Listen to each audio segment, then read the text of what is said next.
para la vía urinaria primero y después para la vía digestiva. Daniel, por favor, abre un poquito la ventana. Necesitamos oxígeno.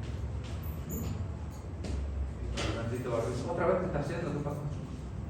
¿Te asustaste de la sonda o qué? Igual vamos a sondear.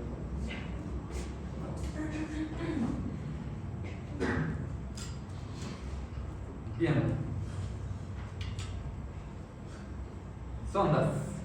En la vía urinaria hay distintos tipos de sondeo según el objetivo con el cual vayamos a hacer el procedimiento. El sondeo puede ser permanente o intermitente. Intermitente es un sondeo en el que únicamente colocan la sonda, obtienen la orina de la vejiga y vuelven a quitar la sonda.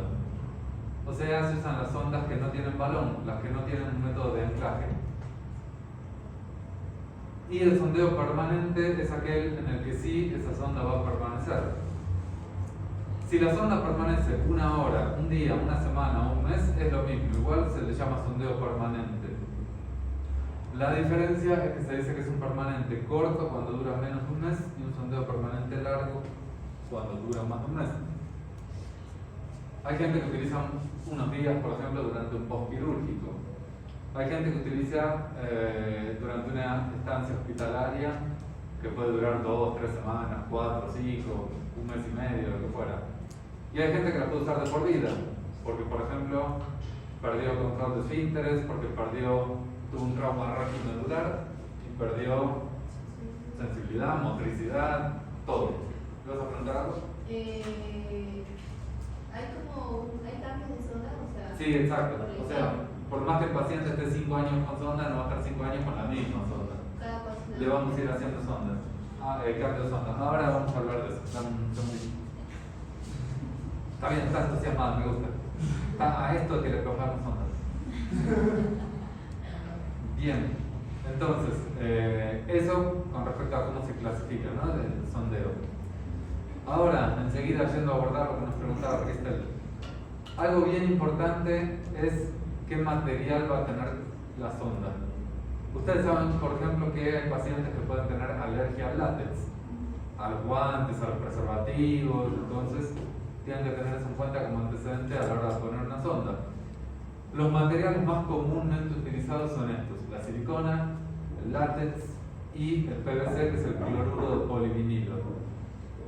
Las de silicona y las de látex son las más blandas y las del cloruro de polivinilo son un poquito más rígidas. O sea, igual son blandas, pero no son tan flexibles, ¿no? Esa es la diferencia. Y las de cloruro de polivinilo en general son de color transparente. Algunas tienen un tono medio como azulado, medio verdoso, pero en definitiva es transparente y es translúcida, ven a través. En cambio, las de silicona o las de látex suelen ser amarilla, naranja o roja. Siempre tiene esta característica. Hay 3 propiedades bien importantes para que sepan asociadas al material. Muy importantes. Una, lo que hablamos de las alergias.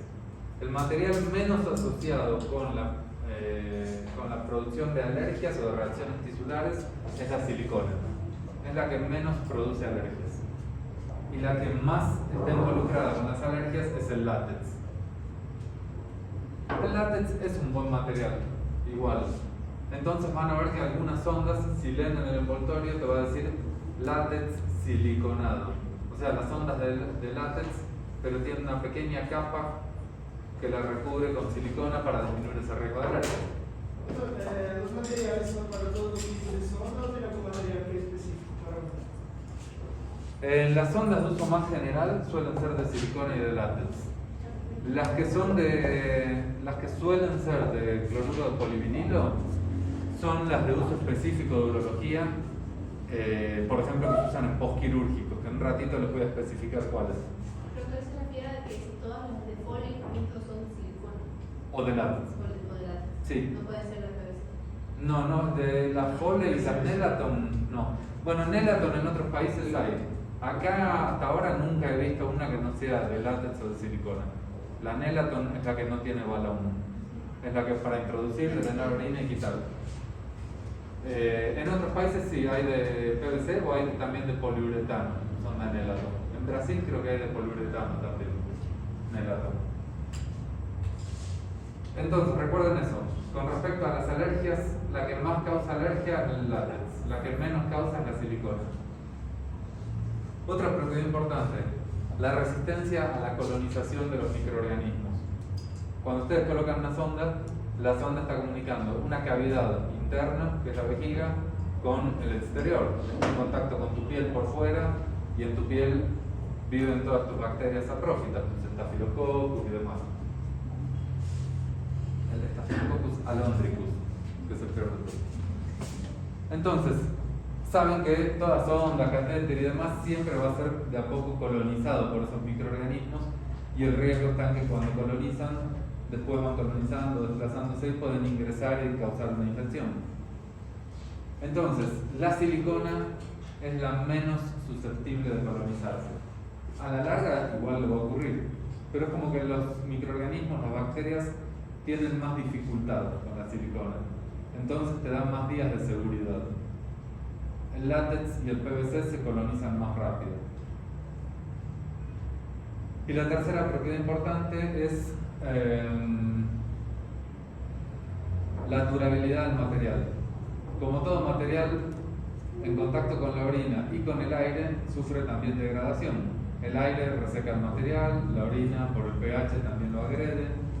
Entonces, la de látex es la que más rápido se degrada. La de silicona y la de polivinilo aguantan mucho más. Entonces, ahora, yendo a la pregunta de Cristel, que me decía, ¿cuánto tiempo, cada cuánto tengo que cambiar esa sonda? Si mi paciente va a estar 6 meses, un año, toda la vida, lo que fuera. Cuando esas sondas son de PVC o de látex, el máximo debería ser 2 semanas. Y cada 2 semanas tengo que quitar esa sonda, desechar y colocar una nueva. Con la silicona ese periodo se puede extender hasta 3 semanas. O sea que cuando utilizamos silicona, 3 semanas de tiempo. Con las otras, 2 semanas. Todas las sondas son 3 semanas. O más. En la de silicona, 3 semanas. Las otras, 2. Después a veces ven cualquier macana, ¿no? Pero yo te digo, lo que se indica, lo que corresponde es eso. Si miras un protocolo de manejo, porque esto se ve mucho en el manejo de los pacientes crónicos, por ejemplo, en los institutos geriátricos donde están los ancianos, o del paciente que ya sabes que tiene una alergia y que toda la vida usa sonda. Entonces en esos casos se indica de esa forma. Esos son los cuidados que tienes que tener para que no empieces a tener infecciones urinarias. Hay otra situación también. Los pacientes de la tercera edad vieron que hay pañales para ancianos, porque esos pacientes se mueven poco y demás. Y a veces el paciente, aunque tenga sonda Foley, igual está con pañal, porque las deposiciones van a ir al pañal, la orina por la vía urinaria va a ir a través de la sonda a la bolsa colectora. Aún así, hay que tener mucho cuidado, porque esas heces en el pañal pueden contaminar la sonda y generar un mecanismo igual de contaminación y de infecciones. Y en la tercera edad, una infección urinaria puede ser mucho más severa de lo que se imagina. Hay pacientes que el familiar te pide para que lo atiendas y el paciente está con alteraciones neurológicas. Y todos piensan, viene el paciente y la típica, ¿tienes embolia? Entonces, no tiene ninguna ACV, no tiene nada. Hay ciertas cepas de Escherichia coli que dan trastornos neurológicos y en el anciano es mucho más común que eso ocurra. Pueden tener desequilibrios hidroelectrolíticos, alteraciones neurológicas por los mecanismos de acción de la bacteria, y el paciente lo único que tiene es una infección urinaria. Y el cuadro, sin embargo, clínico parece que fuera mucho más severo y neurológico. Podés pensar que Pero tratando la infección urinaria va a corregir lo otro, ¿sí? Corrige totalmente, ¿sí? Entonces, por eso les digo, hay que tener el tema de la infección urinaria, no es, sí, infección, hay antibiótico, listo, no es así nomás. Siempre que hay sospecha, además de pedir el examen de orina, pidan el urocultivo con su antibiograma. Si empiezan una antibiótico-terapia empírica, asegúrense de ver el resultado del antibiograma, de ese cultivo, ver si realmente el antibiótico que iniciamos está correcto o hay que cambiar. Hay otras medidas, el manejo de una infección urinaria no se limita al uso de antibióticos. Hay otras medidas que normalmente se descuidan. desde manejar la acidez urinaria, desde manejar los probióticos que te ayudan a combatir también una infección bacteriana en distintas partes del cuerpo. Entonces, todo eso es bien importante también. Van a ver que los urólogos, por ejemplo, las personas que tienen infecciones urinarias por repetición, los mandan a comer arándanos. El arándano tiene ácido málico, ácido químico, tiene varios ácidos. Incluso van a ver que hay unas tabletas, una fruta pequeñita, oscura. Sí, vienen unas cajitas que te dan en las caseritas de Cristel. Entonces, sí, esas frutitas, incluso hay arándanos, igual que la uva pasa, vienen así en forma de pasa, deshidratados. Y hay unos comprimidos en tabletas que vienen extracto de arándano con ácido ascórbico, con vitamina C. Esos ácidos se adhieren al urotelio, o sea, al epitelio que recubre por dentro de la vía urinaria. Y esos ácidos acidifican la orina y además generan mecanismos que dificultan la adhesión bacteriana al epitelio urinario. Entonces le das eso para que consuma de rutina y evitar la recurrencia de las infecciones, por ejemplo. Por eso digo, siempre al paciente, o sea, lamentablemente la educación formal les va a enseñar infección urinaria, antibiótico, infección de no sé qué, antibiótico, le duele tal, analgésico. Y la verdad que si quieres tratar bien a un paciente es mucho más complejo que eso. Si no, es atención de rutina y de mala calidad, como suele pasar en las consultas de 10 minutos de hospital. Lamentablemente es así. O sea, yo atiendo lento. Yo no puedo atender como otros 30 pacientes al día. Mis consultas duran entre 40 minutos a 1 hora. Y a veces hasta más. Pero nada se escapa. Después de 1 hora de ametrallar preguntas a alguien, nada se escapa. Ya sé de qué sufre, por qué, si se peleó con Lorena, que estoy seguro, si le dejó el novio, si le perdió su hermano, todo te terminas enterando. Porque si no analizas bien el cuadro, siempre algo se queda fuera. Entonces, esto con respecto a los materiales. Infecciones urinarias a consecuencia de un sondeo no son algo raro. Lamentablemente se cometen errores. Se descuida la higiene o se contamina durante el procedimiento, no se cuida la asepsia durante y la antisepsia durante el procedimiento de colocación de sonda y después vienen los problemas, ¿no? Entonces siempre hay que extremar la bioseguridad en todo esto. Siempre sondas y catéteres van a ver que se miden en French. El diámetro usa como unidad de medida de French y un French equivale a 0,33 milímetros. O sea que una sonda 10 tiene 3,3 milímetros de diámetro. Van a ver son otros catéteres, la sonda de vía urinaria, de vía digestiva. Siempre esa es la referencia. Estas medidas que hay acá son orientativas nomás, no es nada muy estricto, ¿eh? Normalmente en un adulto usan de las 12 en adelante en la vía urinaria. 12, 14, 16 es lo más frecuente. También tengan en cuenta que la uretra masculina no solo es más larga, sino que también tiene mayor diámetro. Entonces, por eso es que sí, normalmente pueden ver que se usan sondas de mayor diámetro en el paciente de género masculino. No siempre piensen que si intento colocar una sonda de menor diámetro es más fácil que entre. Porque también la de menor diámetro es más grandita y tiene más dificultad para atravesar áreas de resistencia o curvas de la uretra como la masculina.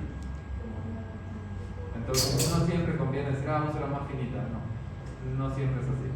La uretra femenina, entre que es corta y es fácil de entrar, como que no hay mucha ciencia. Es raro que tengan dificultad en un sondeo femenino.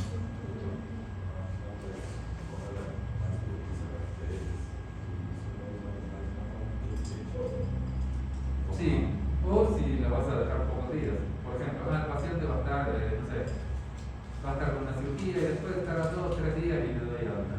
Con mucho tiempo no hay problema. El problema es cuando vos sabes que ese paciente va a usar por mucho tiempo, porque tus recambios tienen que ser más seguidos, entonces ahí preferís evitarlo. Cuando vos tengas un paciente que decís, bueno, por ejemplo, tiene un modo quirúrgico largo, que puede durar 2 meses, sugeriría que siempre compren la sonda de silicona. Y que que también es sagrado que cada 3 semanas vayan o lleven al paciente para hacer cambio y que no se excedan de ese tiempo. Por eso es que cuando hacemos la sonda hay que hacer como guantes periodistas. Exacto, vas a ver que durante el procedimiento primero usas guantes comunes, manipuleo, para hacer antisepsia. Y después te vas a cambiar, desechás esos guantes y te colocas los estériles para el momento que vayas a tomar la sonda y hacer el sondeo. Ahí hay que cambiar. Y de hecho, cuando se hace bien, lo correcto es hacer el procedimiento con un campo fenestrado. Igual que en las heridas que te usan el campo que tiene un orificio para que se vea la herida, lo mismo, que poner un campo que solo se vea genital para maximizar. La mayoría de las veces no lo vas a ver, pero los protocolos dicen eso. Y de hecho, cuando yo hago, trato siempre de que sean esas condiciones. Salvo que estés en domicilio, en una situación así. Es exacto. Pero si no, siempre asegúrense que haya. A mí me pasó en clínica donde trabajaba, que yo tenía de rutina, y ya he pedido al personal de enfermería que tenía que haber campo fenestrado estéril junto con los materiales para sondeo, para que nunca falte. Entonces te cuidas nunca todo el problema de una infección. Porque tenés que ser así bien metódico y fastidioso. Siempre van a decir, ay, este doctor que es un fastidio, siempre anda pidiendo cosas. Pero después nunca van a decir, ay, se le complican los pacientes. Entonces, el fastidioso siempre tiene buenos resultados.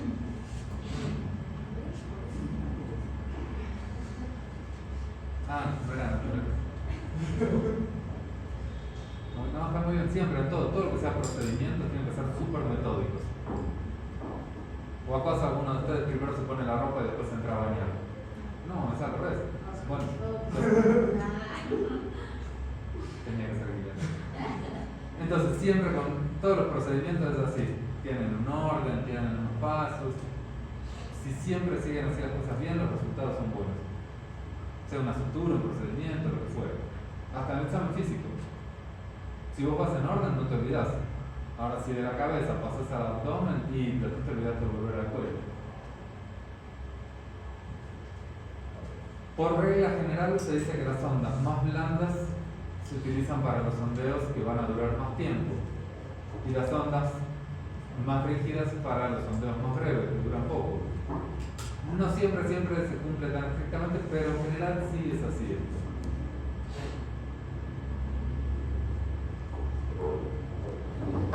Hay distintos tipos de punta en las ondas que van a encontrar. Entonces, tienen la punta roma, la punta olivar y la punta en pico de flauta.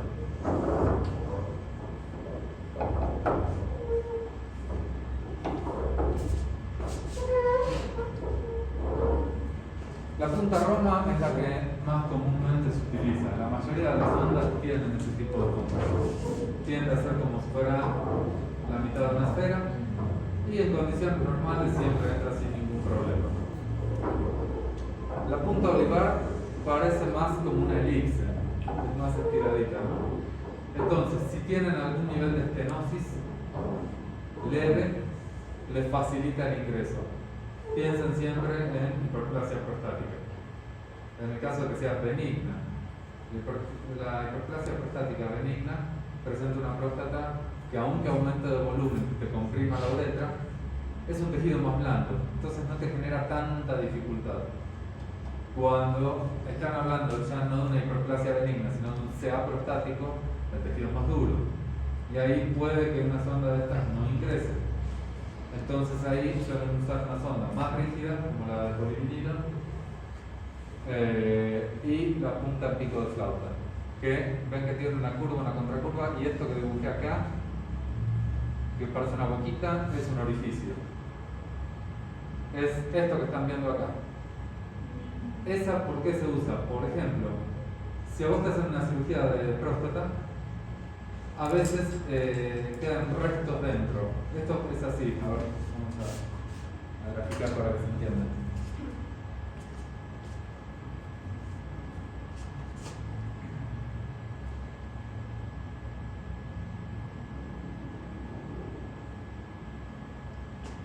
¿Esa pico de flauta dónde tiene balón? Hay con balón y hay y sin balón. Sí, a veces se usa solo para sondeo intermitente porque lo único que querés es, en ese caso, despejar la vía urinaria si tiene elementos que la obstruyan, como pueden ser coágulos o restos de tejido fibroso en un postquirúrgico. Cuando ustedes van a hacer, digamos que esta es la próstata, ¿no? Normal ahí, y en una hiperplasia esto aumenta de volumen. Cuando aumenta de volumen, recuerden que también en la porción interna va presionando la uretra. Por eso vienen los síntomas funcionales, porque crece hacia adentro y te da estenosis uretral. Para la cirugía de esto hay un detalle más. No solo está este problema, sino que esta próstata muchas veces invade la vejiga. Si ustedes ven, por acá entra un cistoscopio rígido, que es como un tubito que entra por toda la uretra, llega hasta acá, y esto tiene cámara igual que la cirugía laparoscópica, entonces van a estar viendo el interior de la vejiga. Cuando están viendo en el monitor el interior de la vejiga, van a ver que parece que en la pared de la vejiga como que le crecieran, parecen como plantas blancas. Ese es el tejido fibroso que es de próstata y que está invadiendo la vejiga. Y eso durante la cirugía se va cortando. Por este cistoscopio, por este tubo que entra por acá, constantemente está entrando suero fisiológico y saliendo. Y eso es para mantener limpia la vejiga, llena de líquido cristalino para que vean bien. A veces, cuando termina la cirugía, pueden quedar o restos de este tejido o coágulos. Entonces, ¿qué pasa? Vos retirás el cistoscopio, terminó la cirugía y uno de esos restos viene y se queda clavado acá en la uretra. Y ni sale ni sube. Entonces el paciente tiene dificultad miccional, tiene tisuria. Recuerden no confundir nunca tisuria con odinuria. Tisuria, dificultad, odinuria, dolor en la micción. Entonces, para eso ingresan con la punta picoflauta para que por estos orificios vayan saliendo los restos. ¿Qué pasó? Que nunca había escuchado la palabra difuria, dice, pero siempre he sido una. No, está mal eso. Igual que disfagia. Disfagia no es dolor en la evolución. No, es dificultad. Exacto. Bueno, en la vía urinaria, la disuria es un trastorno miccional, es una dificultad para hacer la micción. La odinuria